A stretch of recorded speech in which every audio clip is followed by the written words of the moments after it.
Pessoal, saudações pessoal. O que eu tenho para vocês hoje, são essas três massas, uma de Red Velvet, a outra que está no meio de Vanilla e a terceira massa que é de chocolate. E se eu vos pedir, se eu vos falasse para vocês adivinharem, essas massas são de quê? É óbvio que todo o pessoal, eu quero acreditar que ia cair são massas de biscoito, não estariam errados. Mas o que tem de especial essas massas? Essas massas aqui refletem a capacidade que um pasteleiro ou confeiteiro profissional tem que ter de recriar as quebras, evitar aliás as quebras, recriar novas receitas, trazer novas receitas com um bom sabor, com uma boa estética, mas com a finalidade sempre de proporcionar-nos um lucro e satisfazer o cliente.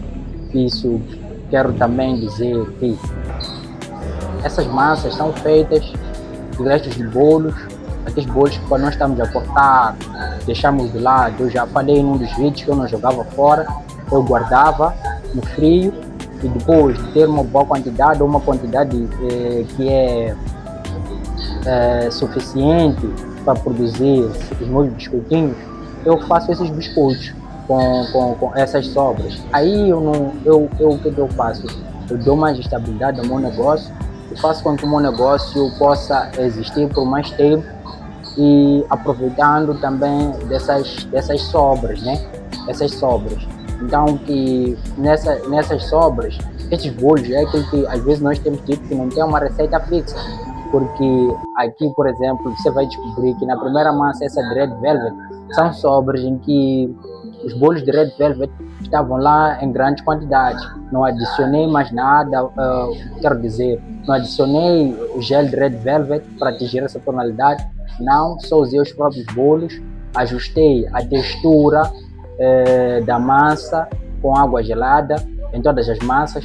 Essa daqui do meio, tirei as massas de Red Velvet, que continham Red Velvet do lado, deixei aquelas massas mais branquinhas.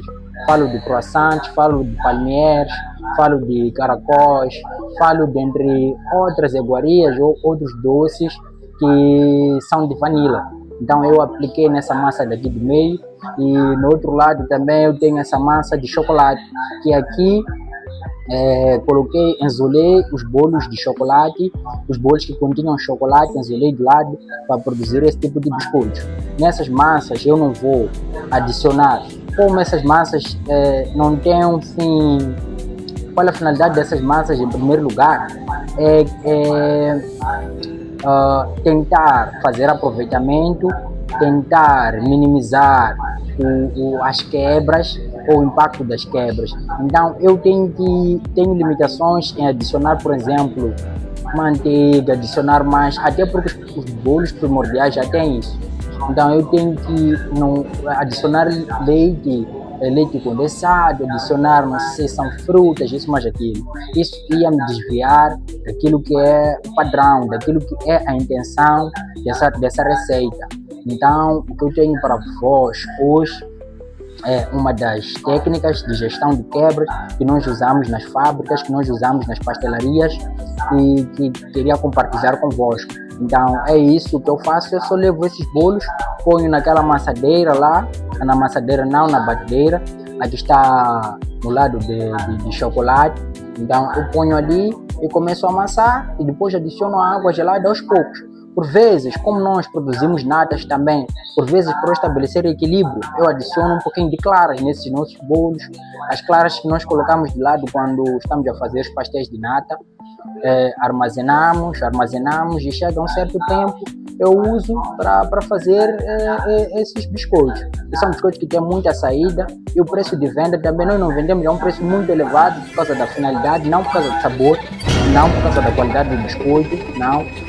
Que eu vou compartilhar convosco no final, mas sim por causa da finalidade. O nosso plano é que isto aqui não haja retorno deste produto. Quando nós lançamos as prateleiras, quando nós lançamos ao balcão, o plano mesmo é que isso aqui venda e não tem sobra, porque depois daqui nós estamos a poder revitalizar.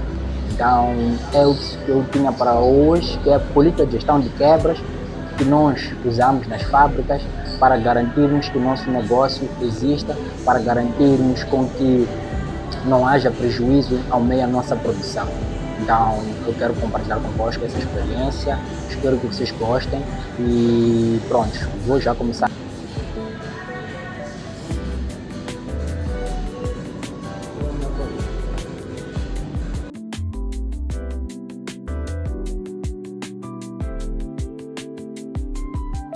É mais uma edição que é chegada ao fim.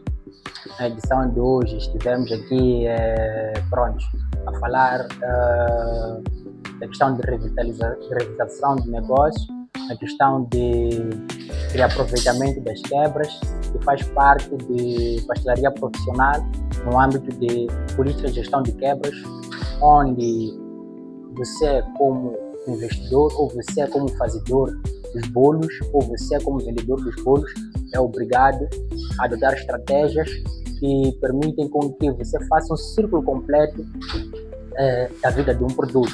Um ciclo completo da vida de um produto seria o quê? Você coloca um produto no mercado e você tem que traçar uma trajetória onde você define que o fim do produto tem que ser sempre de trazer benefício. Se não lhe traz benefício, não lhe traz prejuízo. Então você tem que estar no meio deste padrão. Então, no meio deste pensamento, temos aqui, eu trouxe hoje aqui essa receita de biscoitos que a gente faz com... Essa aqui é uma das receitas, é uma das coisas. Ainda vou trazer um outro produto, outros produtos que fazem parte do protocolo de política de gestão de quebras. E é uma obrigação conhecer essas políticas, é uma obrigação conhecer essas receitas, é preciso, é necessário. Mas também eu quero alertar que conhecer essas receitas ou essas políticas não pode ser o fim da tua capacidade, ou não pode ser o fim do teu pensamento, pensando que já que sabe, no mínimo, criar um biscoito que nem esse, um biscoito fresco, um biscoito de qualidade, que advém das sobras dos outros biscoitos ao fim. O que você tem que fazer, na verdade, você tem que minimizar, em todo passo que você dá, tem que evitar o máximo para chegar até este nível. Isto é, tens que tentar adotar todas as estratégias para que o croissant venda antes de chegar aqui, para que o croissant não chegue aqui, para que o palmier não chegue aqui, para que não haja sobras nem restos de bolos. Isso sim é que tem que ser a sua maior batalha, a sua maior luta, porque aqui é já nas últimas instâncias. No entanto, que quando numa fábrica você consegue produzir em massa esses biscoitos, você como gestor ou você como produtor, aquele que produz e se preocupa com as vendas, tem que ficar preocupado para diminuir a produção desses biscoitos. Mas, é claro, que a produção desses biscoitos cria um alívio no nosso coração, mas nós temos que dar mais de nós, temos que fazer de tudo para nós chegarmos a este nível, para que os bolos vendam assim como nós as produzimos no princípio. Percebe? Então, eu quero agradecer mais uma vez pela vossa presença, por ter estado a me assistir, a acompanhar a nossa aula e continuem compartilhando, dando like, dando suporte, dando-me ideias, como é que eu posso melhorar a minha maneira de ver as coisas e fazer o negócio de bolos. É um prazer imenso estar convosco, eu sou o chefe Munga, aquele de sempre. Até a próxima!